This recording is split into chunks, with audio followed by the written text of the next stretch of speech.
દિવાળીમાં ધનતેરસની પૂજા પહેલા આપણે સૌ શું કરતા હોઈએ છીએ? નાની મોટી આપણને પોસાય તેટલી સોનાની ખરીદી કરીએ છીએ, જેનાથી આખું વર્ષ લક્ષ્મી માતા આપણા ઉપર પ્રસન્ન રહે અને વધારે સોનું આપણે ખરીદી શકીએ. આપણી સગવડ હોય એટલું આપણે લેતા હોય છે. એવી જ સગવડ રિઝર્વ બેંક ઓફ ઇન્ડિયાની વધી લાગે છે, કારણ કે ધનતેરસ પછી એક રિપોર્ટ રિલીઝ કર્યો, એમાં એક નવી ઇન્ફોર્મેશન આપણને મળી અને એમણે કેટલી સોનાની ખરીદી કરીને આપણને ખબર પડી. કેટલું સોનું ખરીદ્યું છે? તો છેલ્લા 6 મહિનામાં 32 ટનથી વધારે સોનું આપણા દેશે ખરીદ્યું છે અને ગોલ્ડ રિઝર્વ્સ વધાર્યા છે. એટલું જ નહીં, ભારતનું સોનું જે ભારતની બહાર હતું એમાં બી મેજર ઇંગ્લેન્ડ પાસે, બેંક ઓફ ઇંગ્લેન્ડ પાસે જે હતું એ સોનું એમણે 62 ટન જેટલું ભારત પાછું મંગાવ્યું છે. તો જો તમે જાણવા માંગતા હોય કે ભારતના ગોલ્ડ રિઝર્વ્સ કેટલા છે, એનો ફાયદો શું છે અને કેમ આપણે બહારથી આપણું સોનું પાછું લાવીએ છીએ ને બહાર પડ્યું તો શું કામ, તો એના માટે ધ્યાનથી સાંભળજો. હું તમને એક વાત કહું.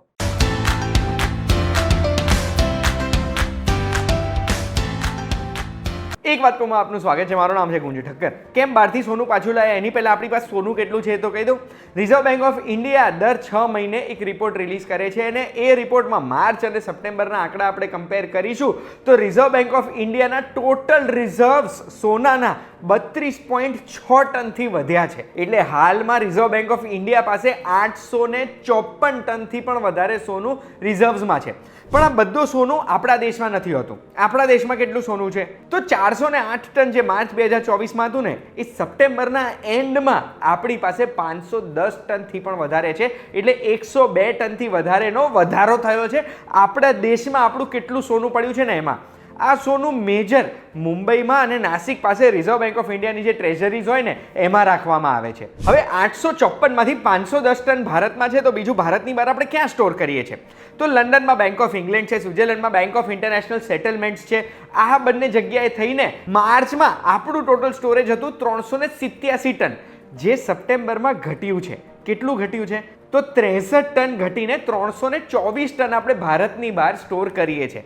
ભારતની બહાર સોનું આપણે કેમ સ્ટોર કરીએ છીએ અને કેમ ઓછું થઈ રહ્યું છે? યાદ હોય તો માર્ચમાં પણ આપણે 100 ટન જેટલું પાછું લાવ્યું હતું બેંક ઓફ ઇંગ્લેન્ડ પાસેથી. એટલે એક જ વર્ષમાં 160 ટન જેટલું સોનું આપણે પાછું લઈ આવ્યા છે. તો એ કેમ લઈ રહ્યા છે? તો પહેલાં કેમ બહાર સ્ટોર કરીએ છીએ તમને કહું. 1991માં આપણા દેશમાં એક ફોરેન એક્સચેન્જ ક્રાઇસિસ આવી ગયો હતો, જે અત્યારે આપણી જોડે લગભગ 705 બિલિયન જેટલું ફોરેન એક્સચેન્જ હશે ને, ફોરેન કરન્સીમાં કે પછી અલગ અલગ રિઝર્વ્સમાં. એ ત્યારે 1 બિલિયનથી પણ ઓછું થઈ ગયું હતું અને એના લીધે પ્રોબ્લેમ શું થતો હતો?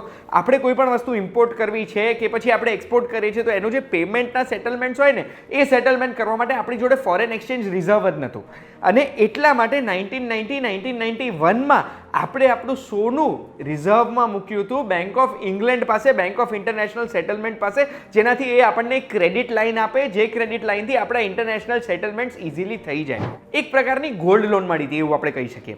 હવે આ લોનની ચૂકવણી 1991માં જ થઈ ગઈ હતી, પણ તો બી આપણે આપણા સોનાના રિઝર્વ્સ યુકેમાં રાખ્યા. કેમ?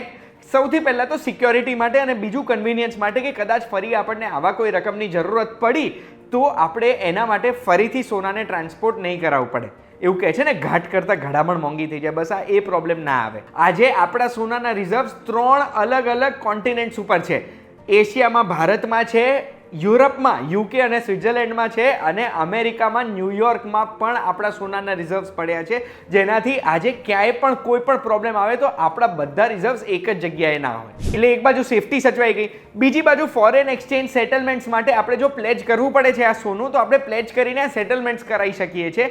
એટલે અલગ અલગ દેશો જોડે છે તો અલગ અલગ દેશો જોડે આપણી આ રકમ સચવાઈ જાય. તો હવે આપણે આ રિઝર્વ્સ પાછા ભારતમાં ટ્રાન્સફર કેમ કરી રહ્યા છે? જવાબ મેં તમને થોડી વાર પહેલા જ આપ્યો. આજે આપણી જોડે ટોટલ રિઝર્વ 705 બિલિયન ડોલરથી પણ વધારે છે, અને એટલે હવે આપણે સેટલમેન્ટ્સ માટે બીજે સોનું પડ્યા રાખવાની જરૂરત નથી. બીજું, આ જ્યારથી રશિયાએ યુક્રેન ઉપર ચઢાઈ કરીને ત્યારથી એક વસ્તુ આપણને ખબર પડી કે યુરોપમાં, અમેરિકામાં રશિયાના જેટલા પણ ફોરેન એક્સચેન્જના રિઝર્વ્સ પડ્યા હતા, જેટલા બી ગોલ્ડ રિઝર્વ્સ હતા, ફોરેન કરન્સી રિઝર્વ્સ હતા, એ બધા દેશોએ જપ્ત કરી લીધા. એટલે અગર આજે આપણે કોઈ પણ દેશ જોડે અણબનાવો ઊભો થાય છે તો આ ગોલ્ડ રિઝર્વ્સના લીધે કદાચ આપણે ઝૂકવું પડી શકે છે. અને એટલે મેજર ગોલ્ડ રિઝર્વ્સ જો આપણા દેશમાં આપણે રાખીએ છીએ તો આપણે કોઈની સામે ઝૂકવાની જરૂરત નથી પડતી. બીજું તમને હું યાદ કરાવવા માંગુ છું, રિસન્ટલી બ્રિક્સની એક કરન્સીની લોન્ચ થવાની વાત થઈ હતી. આ કરન્સીમાં 40% રિઝર્વ્સ સોનામાં કરવાના છે બ્રિક્સના 5 દેશો. એટલે કદાચ આપણે આ રિઝર્વ્સ એટલે પાછા મંગાવી રહ્યા છે કારણ કારણ કે આ નવી કરન્સી માટે આપણે આ સોનું પ્લેજ કરવાનું હશે અને કોઈ પણ કરન્સીમાં ગોલ્ડ રિઝર્વ્સ બહુ જ મેજર રોલ પ્લે કરે. કેમ તમને સમજાવું છું કે રિઝર્વ બેંક ઓફ ઇન્ડિયાએ ગોલ્ડમાં પૈસા રાખવાની કેમ જરૂરત પડે. તો સૌથી પહેલાં તો એક હેજ છે કે ગોલ્ડના ભાવ ધીરે ધીરે વધી જ રહ્યા છે. ક્યારે બી ગોલ્ડનો ભાવ નીચે ગયો હોય તો બી લોંગ ટર્મમાં એ આપણને વધારે જ દેખાય. બીજું, તરત લિક્વિડિટી મળી જાય એટલે ગોલ્ડ વેચીને કોઈ પણ આપણને એમની કરન્સી ઇસ્યુ કરી શકે છે અને એના લીધે થઈને કે રિઝર્વ બેંક ઓફ ઇન્ડિયા જે કરન્સી આપણને ઇસ્યુ કરે છે ને એ કરન્સી બેક્ડ છે. એવું હવામાં નંબર્સ ઇસ્યુ નથી કરતા. ફોરેન એક્સચેન્જ આપણી પાસે કેટલું છે, ગોલ્ડ રિઝર્વ્સ આપણી પાસે કેટલા છે અને ગવર્મેન્ટ સિક્યોરિટીઝ કેટલી ઇસ્યુ કરી છે, આ ત્રણથી નક્કી થાય છે કે આપણે કેટલી કરન્સી ઇસ્યુ કરી શકીએ. આપણે આ રિઝર્વ બેંક ઓફ ઇન્ડિયાનો લેટેસ્ટ રિપોર્ટ જોઈશું ને તો આપણા ટોટલ ફોરેન રિઝર્વ $705 બિલિયન છે. એટલે લગભગ 60 લાખ કરોડ રૂપિયા થઈ ગયા. 60 લાખ કરોડ રૂપિયાના આપણી જોડે રિઝર્વ્સ છે. બીજા દેશની કરન્સી છે, અલગ અલગ કરન્સીઝ, ગોલ્ડ રિઝર્વ્સ છે, બીજા અસેટ્સ છે અને એની સામે રિઝર્વ બેંક ઓફ ઇન્ડિયાએ રૂપિયા કેટલા ઇસ્યુ કરેલા છે? 35 લાખ કરોડ. એટલે 60%થી પણ ઓછા રૂપિયા ઇસ્યુ કરેલા છે. એટલે રિઝર્વ બેંક ઓફ ઇન્ડિયા પાસે આજે જેટલા રિઝર્વ્સ છે ને એના કરતાં ઓછી કરન્સી સર્ક્યુલેશનમાં છે. એટલે આપણી કરન્સીની વેલ્યુએશન તો ભાઈ પ્રોપર જ ગણાય. કેમ આપણે આપણું સોનું પાછું લઈ રહ્યા છે અને આપણું સોનું આપણને કેમ કામમાં આવી શકે, એ બંને સવાલોનો જવાબ તમને મળી ગયો હશે અને કંઈક નવું જાણવા મળ્યું હશે. અગર કંઈક નવું જાણવા મળ્યું છે ને તો એકલા જાણીને ખુશ ના થતા, આ ઇન્ફોર્મેશન લોકો જોડે શેર કરજો. વિડીયો શેર કરો ના કરો, આવી માહિતી માટે એક વાત કહું, જોતા રહેજો. આપણે ફરી મળીશું.